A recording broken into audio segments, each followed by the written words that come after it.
Hi everyone, today I'm gonna show you how Koreans typically cook ramen at home. This is one of the most popular and classic ways to make it.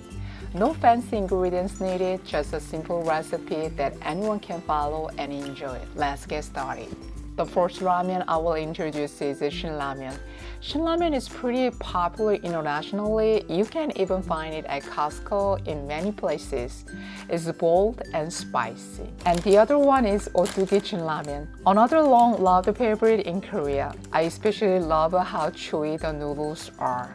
So today I will be using Shin ramen original spicy flavor, but if you prefer Shin ramen, feel free to use that instead. Start by boiling 550 ml of water in a pot.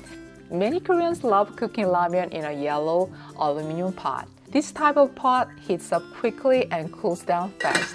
These days, though, some people prefer stainless steel pots for health reasons. So go with whatever you are most comfortable using.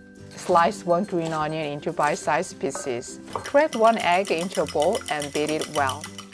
Once the water starts boiling, add the vegetable flakes and soup powder first. Adding them only brings out more flavor from the dried vegetables and seasonings. Next, add the noodles and gently loosen.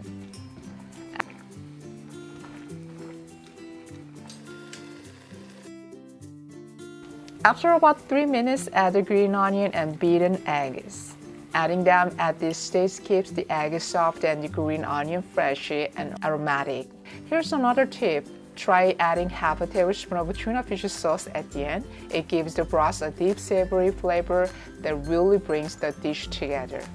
You can also add a half a tablespoon of vinegar. It helps cut through the greasinesses, and some studies suggest it may help reduce post-meal blood sugar spikes. Let it boil for 30 more seconds. Then turn off the heat. The package says to boil for 4 minutes, but slightly undercooking is actually better. It leaves some residual heat, so the noodles stay chewy and don't get overcooked. Timing is everything when it comes to good ramen. The ramen tastes great just as it is, but if you wanna try it the Korean way, place some noodles on the pot lid, blow on them gently, and enjoy.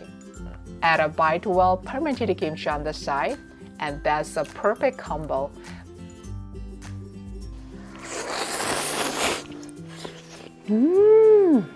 And you know what? They say ramen tastes even better when someone else makes it for you.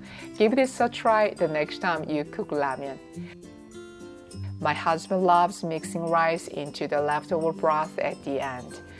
If you enjoyed this video, please give it a like and subscribe, and I will see you again. Thanks for watching.